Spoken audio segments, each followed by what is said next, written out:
সূরা ইয়াসিন থেকে সূরাতুল ইয়াসিন পবিত্র কোরআনে কারীমের অত্যন্ত মর্যাদা সম্পন্ন একটি সূরা। এই সূরাতুল ইয়াসিন কোন ব্যক্তি যদি সকাল বেলায় তেলাওয়াত করে, আল্লাহ পাক রব্বুল আলামিন সারা দিন তাকে নিরাপদে রাখবেন। ফেরেশতারা তাকে নিরাপত্তার চাদর আবৃত করে রাখবেন। কোনো কঠিন শত্রু তার কোনো ক্ষতি সাধন করতে পারবে না। এজন্য সূরা ইয়াসিন আমরা প্রতিদিন সকালবেলা তেলাওয়াত করব, কেউ মিস করব না। সূরা ইয়াসিনের ভিতরে 13 নম্বর আয়াত থেকে 27 নম্বর আয়াতের ভিতরে ঘটনাটি উল্লেখ করা হয়েছে। আল্লাহ পাক রব্বুল আলামিন একটি কবিলার কথা বলেছেন, আর ওই কবিলার একজন ইমানদারের কথা বলেছেন। তার নাম হলো হাবিব নাজ্জার। ইমানদারের নাম কি? হাবিব নাজ্জার। তার উপরে কেমন নির্যাতন করা হয়েছিল, তার ঈমানের কথা আল্লাহ পাক রব্বুল আলামিন সূরা ইয়াসিনের এই আয়াতগুলোর ভিতরে বলেছেন। আর এই আয়াতগুলোর দ্বারাতে আল্লাহ পাক আমাদের ঈমানকে মজবুত করার জন্য এই ঘটনাকে উল্লেখ করেছেন।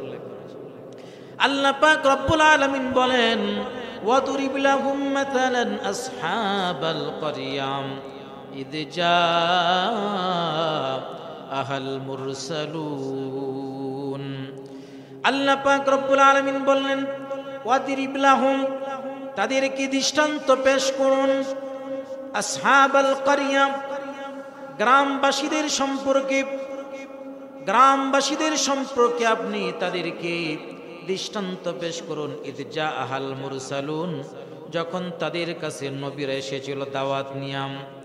একটা কবিলার কাছে নবীরা দাওয়াত নিয়ে আসলো, আর ওই কবিলার লোকেরা নবীদের দাওয়াতকে প্রত্যাখ্যান করলো, নবীদের দাওয়াতকে তারা গ্রহণ করলো না। ইদ আরসালনা ইলাইহিম মুসনাইনি ফাকাযযাবুহুমা, দুইজন পয়গম্বরকে তাদের কাছে পাঠানো হলো। এই দুইজন পয়গম্বরকে পাঠানোর পর ফাকাযযাবুহুমা, পয়গম্বরকে তারা অস্বীকার করলো। ফাআজ্জাজনা বিথালিসিন, আল্লাহ পাক তাদেরকে আরো মজবুত করার জন্য তৃতীয় আরেকজনকে পাঠাইলেন। দুইজনের সাথে আরেকজন নবীকে দিলেন আরেকটা মজবুতির জন্য। ফাকালু, তারা বললেন, ইন্না ইলাইকুম মুরসালুন, আমরা তোমাদের কাছে প্রেরিত হয়েছি। আল্লাহ পাক আমাদেরকে প্রেরণ করেছেন তোমাদেরকে দাওয়াত দেওয়ার জন্য, নবী হিসেবে আল্লাহ পাক প্রেরণ করেছেন। যখন তারা বলতেছে যে আল্লাহ পাক তোমাদের কাছে আমাকে নবী হিসেবে পাঠাইছেন, তখন কবিলার লোকেরা কি বলে দেখেন, ক্বালু মা আনতুম ইল্লা বাশারুম মিথলুনা, কবিলার লোকেরা বলতে আরম্ভ করলো, তোমরা তো দেখছি আমাদের মতন মানুষই, তোমরা দেখতে আমাদের মতন মানুষই। ওয়ামা আনজালার রহমানু মিন শাইইন, দয়াময় আল্লাহ কোনো কিছুই প্রেরণ করেন নাই। ইন আনতুম ইল্লা তাকযিবুন, তোমরা মিথ্যা কথা বলতেছো। নাউজুবিল্লাহ বলেন। নবীরা বলতেছে আল্লাহ আমাদেরকে পাঠাইছেন তোমাদের কাছে, আর কবিরার লোকেরা কি বলে যে তোমরা মিথ্যাবাদী, তোমাদেরকে আল্লাহ পাঠায় নাই। কেমন মিথ্যাবাদী সম্প্রদায় হলে এই কথা বলতে পারে? ক্বালু রাব্বুনা ইয়ালামু ইন্না ইলাইকুম লামুরসালুন। এবার নবীরা বলতেছেন আল্লাহ পাক রব্বুল আলামিন আমাদেরকে প্রেরণ করেছেন, এটা আল্লাহ পাক রব্বুল আলামিন ভালো করে জানেন। আল্লাহ পাক জানেন যে আমাদেরকে তোমাদের কাছে তিনি প্রেরণ করেছেন। ওয়ামা আলাইনা ইল্লাল বালাগুল মুবিন, আমাদের দায়িত্ব হলো, আমাদের কাজ হলো স্পষ্ট নিদর্শনগুলো তোমাদের কাছে পৌঁছানো। আল্লাহ পাক আমাদেরকে পাঠাইছেন, আল্লাহ পাক রব্বুল আলামিনের নিদর্শনগুলো তোমাদের কাছে পৌঁছানোর জন্য। ক্বালু, তারা বলতে আরম্ভ করলো, ইন্না তাতায়্যারনা বিকুম লাইন লাম তানতাহু লানারজুমান্নাকুম। এবার তারা বলতে আরম্ভ করলো, ইন্না তাতায়্যারনা বিকুম, আমরা তোমাদেরকে ভালো দেখছি না, বরং তোমাদেরকে আমরা অশুভ মনে করছি। নাউজুবিল্লাহ। কবিরার লোকেরা নবীদেরকে বলতেছে যে তোমরা তোমাদেরকে আমরা কোনো ভালো কিছু দেখতেছি না, বরং তোমরা আমাদের জন্য অশুভ হিসাবে, কুলক্ষণ হিসাবে এসেছ। নাউজুবিল্লাহ। নবীরা কোনো জাতির জন্য কি অশুভ হতে পারে? নবীরা হলো জাতির জন্য কল্যাণ, নবীরা জাতির জন্য হেদায়েতের আলোকবর্তিকা। আর নবীদেরকে ওই জাতিরা কি বলতেছে যে তোমরা আমাদের জন্য অশুভ। ক্বালু রাব্বুনা ইয়ালামু ক্বালু ইন্না তাতায়্যারনা বিকুম লাইন লাম তানতাহু।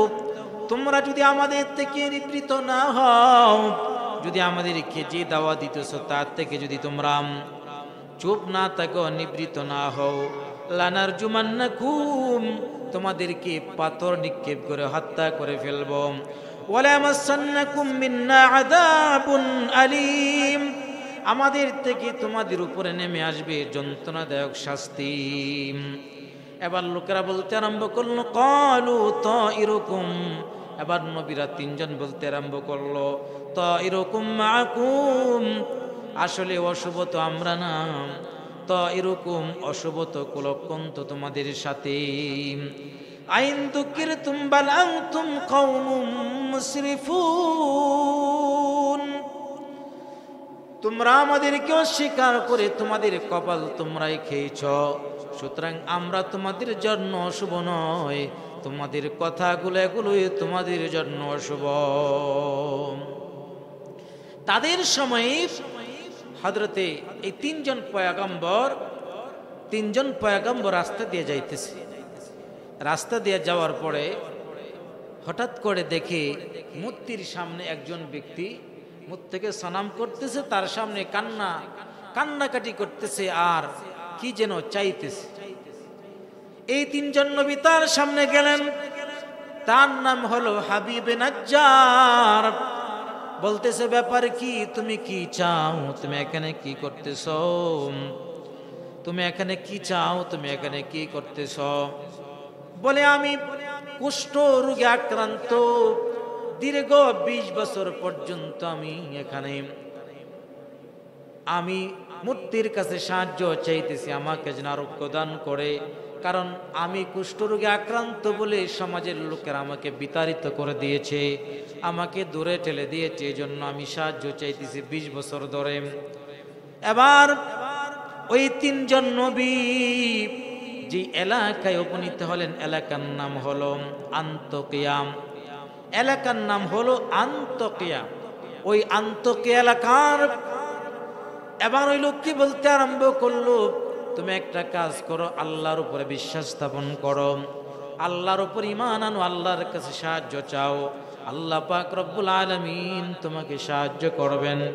এই কথা বলার পরে তার ভিতরে ঈমানের প্রভাব ঢুকে গেল, কথাগুলো তার অন্তরে প্রভাবান্বিত হলো। এবার এই লোকটা ঈমান গ্রহণ করলো। ঈমান গ্রহণ করার পরে এই লোকটা তার কবিলার কাছে গেল। কবিলার লোকদেরকেও দাওয়াত দেওয়ার জন্য দৌড় দিছে কবিলার কাছে। ওই লোকটা তো ঈমান গ্রহণ করছে নবীর উপরে, ঈমান গ্রহণ করার পরে বরং তার কবিলার লোকদেরকে দাওয়াত দেওয়ার জন্য ওই লোকটা দৌড় শুরু করছে। আল্লাহ পাক রব্বুল আলামিন বলেন, ওয়াজা মিন আকসাল মাদিনাতি রাজুলুন ইয়াসআ قال يا قوم اتبعوا المرسلين। শহরের প্রান্ত থেকে একজন ব্যক্তি দৌড়ে এলো আর বলতে আরম্ভ করলো, হে সম্প্রদায়ের লোকেরা শোনো, তোমাদেরকে রাসূলগণ যা বলেছেন তার অনুসরণ করো, অনুকরণ করো, কারণ আমি নিজেও তার অনুসরণ করেছি। ইত্তাবিউ মান লা ইয়াসআলুকুম আজরা ওয়া হুম মুহতাদুন। তোমরা তাদের অনুসরণ করো, তারা তোমাদের কাছে কোনো বিনিময় তাবান্না করে না, বিনিময় চাই না। ইত্তাবিউ, তাদের অনুসরণ করো, মান লা ইয়াসআলুকুম আজরা, যারা দাওয়াত দিয়ে কোনো বিনিময় চায় না, ওয়া হুম মুহতাদুন, আর তারা হলো হেদায়েতের উপরে প্রতিষ্ঠিত। তারা নিজেরা সুপথপ্রাপ্ত এবং তারা যে দাওয়াত দেয়, এই দাওয়াত দেয়া তারা বিনিময় চায় না, এত টাকা দিতে হবে, কন্ট্রাক্ট করে না। এই আয়াত দ্বারাতে বোঝা গেল যারা অনেক উলামায়ে কেরাম তারা ফতোয়া দিয়েছেন যে কন্ট্রাক্ট করে 1,50,000 70,000 টাকা কন্ট্রাক্ট করে দিনের দাওয়াত দেওয়ার জন্য ওয়াজ করা, এগুলো এই আয়াত অনুযায়ী তারা এগুলোকে নিষেধ করেছেন। কারণ দাওয়াত হবে একমাত্র লিল্লাহের জন্য, কোনো বিনিময়ে দাওয়াত হবে না। কারণ বিনিময় নিয়ে যদি কোনো দাওয়াত গ্রহণ করা হয় এর দ্বারাতে হেদায়েতের আশা করা যায় না। এবার দেখুন, এই লোকটা যখন দৌড়ে আসিয়া কবিলার লোকদেরকে বলতে আরম্ভ করলো, রাসূল গণের উপর ঈমান এনে নাও। এবার লোকেরা বলতে আরম্ভ করলো, ওমা লি আলা আ'বুদুল্লাযী ফাতারানী ওয়া ইলাইহি তুরজাউন। আমার কি হলো যে আমাকে আল্লাহ সৃষ্টি করেছেন, যে আল্লাহ পাক রব্বুল আলামিন আমাকে বানাইলেন, যার কাছে তোমরা প্রত্যাবর্তিত হবে, আমি তার ইবাদত করব না। অর্থাৎ ওই হাবিবে নাজ্জার যখন কবিরার লোকদেরকে ইমানের দাওয়াত দিল, তখন তারা বলতে আরম্ভ করলো, তোমাকে আবার কোন পাগলামি ঢুকছে? তোমার মাথার ভিতরে আবার নতুন করে কি পাগলামি ঢুকছে? তুমি এগুলো কি আবল তাবল বলতেছ? বলে, হ্যাঁ আমি সঠিক কথাই বলতেছি, এগুলো হেদায়েতের কথা, মেনে নাও, তাহলে তোমরা সফল কাম হয়ে যাবে। এবার কবিলার লোকেরা তাকে হত্যা করার জন্য প্রস্তুত হয়ে গেল। হাবিবে নাজ্জারকে প্রস্তুত হয়ে গেল তাকে হত্যা করার জন্য। আল্লাহ পাক রব্বুল আলামিন বলেন, আত্তাখিযু মিন দুনিহি আলিহাতান ইউরিদনির রহমান বিদুররিন লা তুগনি আন্নী শাফাআতুহুম শাইআও ওয়া লা ইউনকিদুন। এবার তিনি বলতে আরম্ভ করলেন, আমি কি তার পরিবর্তে অন্যদেরকে উপাস্যরূপে গ্রহণ করব? যে সমস্ত ওই কবিলার লোকরা তাকে বলতে যখন বলল, তখন হাবিবে নাজ্জার বলতে আরম্ভ করলো, আমি কি এই রবের পরিবর্তে যিনি আসমান সৃষ্টি করেছেন, জমিন সৃষ্টি করেছেন, যিনি তোমাকে আমাকে সৃষ্টি করেছেন, তার পরিবর্তে কি আমি অন্যকে উপাস্যরূপে আমি গ্রহণ করব নাকি? না, কখনো হতে পারে না। বরং করুণাময় আল্লাহ যদি আমাকে কষ্টে ফেলতে চান, তবে আল্লাহ পাক রব্বুল আলামিন যদি আমাকে কষ্টে নিপতিত করতে চান, তবে কোনো সুপারিশ আমার জন্য কাজে আসবে না, আর তারা আমাকে রক্ষাও করতে পারবে না। ওয়ালা তুগনি আন্নী শাফাআতুহুম শাইআন ওয়ালা ইউনকিদুন ইন্নী ইযাল লাফি দালালিম মুবিন। যদি আমি এমন করি, আল্লাহ ছাড়া অন্য কারো উপাসনা যদি আমি করি, তাহলে আমি প্রকাশ্য বিভ্রান্তির ভিতরে পতিত হয়ে যাব। আল্লাহ ছাড়া অন্য কাউকে যদি আমি রব হিসাবে মানি, তাহলে আমি প্রকাশ্যে বিভ্রান্তিতে পড়ে যাব, প্রতবষ্টতায় নিমজ্জিত হয়ে যাব। ইন্নী আমানতু বিরাব্বিকুম ফাসমাউন, ইন্নী আমানতু বিরাব্বিকুম ফাসমাউন। আমি নিশ্চিতভাবে তোমাদের পালনকর্তার প্রতি আমি বিশ্বাস স্থাপন করলাম, সুতরাং আমার কাছ থেকে এই স্বীকারোক্তি তোমরা নিয়ে নাও। তোমরা শোনো, আমি তোমাদের রবের উপর ঈমান আনলাম। এবার কবিরার লোকেরা হাবিবে নাজ্জারকে হত্যা করে ফেলল। আল্লাহ পাক রব্বুল আলামিন হাবিবে নাজ্জারকে আল্লাহ পাক রব্বুল আলামিন পুরস্কার স্বরূপ তাকে জান্নাত দিয়ে দিলেন, তাকে ক্ষমা করে দিলেন। আল্লাহ পাক রব্বুল আলামিন বলেন, কিলা দুখুলিল জান্নাহ।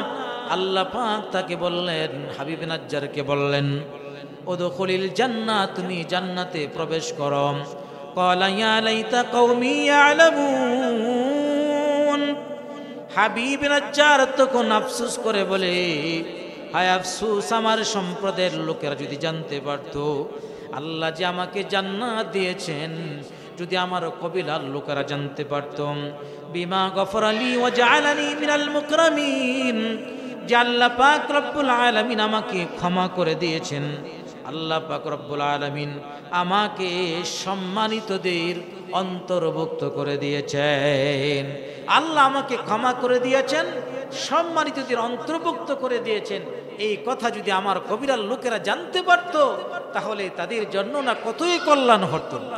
তাহলে এই ঘটনা দ্বারাতে বুঝলাম হাবিব নাজ্জার যেভাবে ইমানের পরিচয় দিয়েছিলেন। কাফির বিঈমানের দলেরা তাকে হত্যা করেছে, এরপরও ইমানের উপর অবিচল ছিলেন। সুতরাং আমরাও যদি ইমানের উপর অবিচল থাকতে চাই, তাহলে তাদের দৃষ্টান্ত, তাদের ঘটনাগুলো আমাদের ইমানের জন্য মাইল ফলক হিসেবে কাজ করবে, অর্থাৎ আমাদের ইমানের ব্যাটারিকে চার্জ করে ফেলবে।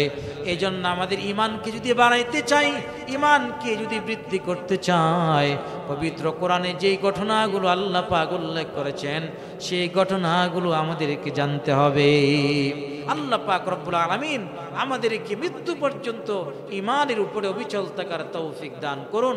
আমরা সকলে পড়ছি আমিন।